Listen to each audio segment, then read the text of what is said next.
All right, and that then brings us to the third way in which the pragmatists are different from both the idealists and the realists. And to make this point, I want to go now to the board.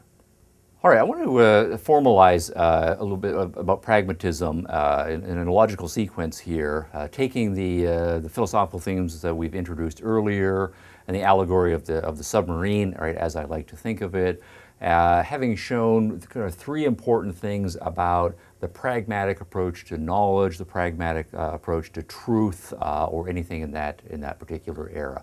What the pragmatists will emphasize is that knowledge or truth, if we can use the word truth with appropriate qualifications here, but what we call truth is always partial. And that's an epistemological point that comes out of the degree of skepticism here, that what we call truth is always subject to change, and that is something that comes out metaphysically given the nature of an evolving universe, but also that what we call truth is, from the pragmatic perspective, something functional. That is to say, truth is not abstract, ivory tower, interesting for its own sake. Rather, truth is that which works, right? That which enables us to achieve our goals in the real world that we happen to find ourselves in. And so a big part of the notion of pragmatism is not simply a value orientation toward practicality and away from theory, but an epistemological notion that what we call truth, right, is defined in terms of workability, the satisfaction, the achievement of goals, of our desires in the real world, right, so to speak. So that said, I want to develop a logical derivation here that tries to tidy up everything that we have said so far. Suppose we then say, pragmatic perspective truth, right, if we use that word, is, right, what works. Okay. Emphasizing the workability, right, of truth. Well, the next logical question then is to say, well, what is it that works? What's our criterion, or what are our criteria for what works here? And then here we have some sort of a value component that has to be built into this here. We'd say something like, what works is what achieves our goals, and our goals are defined in terms of various desires that we want to have satisfied. So we can say that what works is what satisfies, right, our desires. So to go back to the submarine example, if your goal is to get to New York Harbor from whatever it is, then that little theory that's captured in all of the notes that you have taken, that works to get you back to New York Harbor. The notes that you've made are true, and so we can consider them, right, as a functional truth in that particular case. Put my S in here. Now, let's then do the logic. If truth is what works, and what works is what satisfies desires, then it follows that, therefore, truth is what satisfies desires.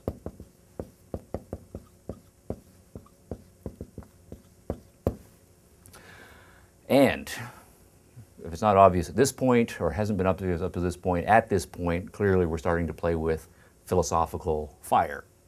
And at this point, the idealists and the realists are both starting to have conniption fits and ready to object seriously. But let's carry on before we consider some of those objections.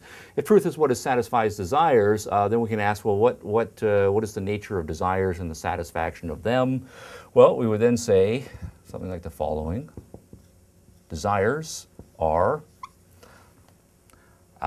clearly they're not out there, intrinsic, or they're not out there in the objective world. Rather, desires are subjective.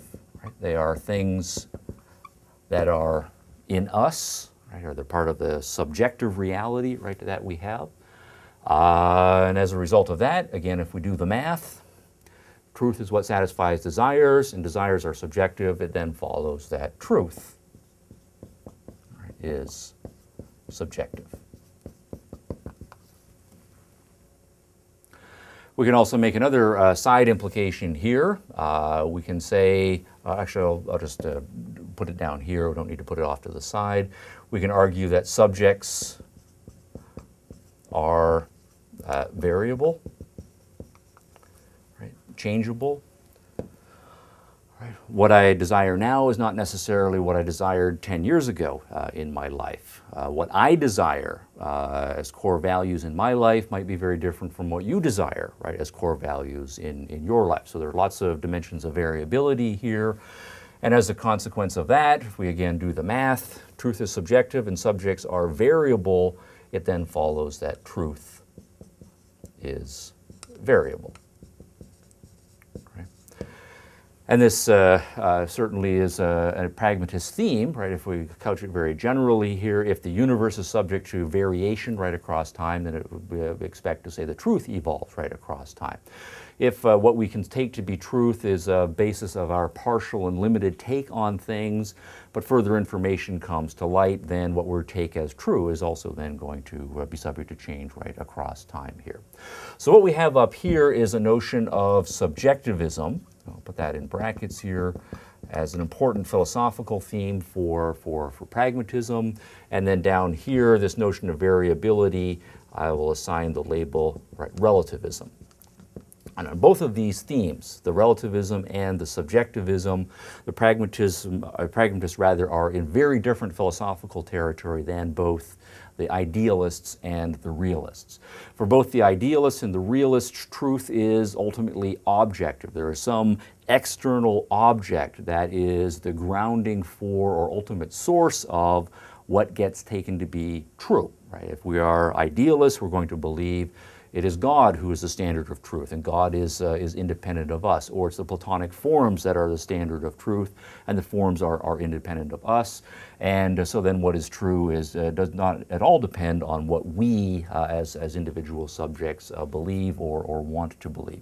If we are naturalistic realists, we're going to argue that what is true, the standard of truth, is some sort of fit with or correspondence to an external natural reality, the world of facts as it actually is. And again, the facts are going to be the facts independently of what we subjects want to believe. So in getting to a subjectivist conclusion here, the pragmatists are clearly in a very different philosophical universe. On this point of relativism as well, both the idealists and the realists will say at a certain level of a certain level of abstraction, the important truths are universal, right, for all human beings, right? If we're religious idealists, we're going to say there's one God, and God speaks to all human beings, and so there's one set of truths that ultimately apply to all human beings.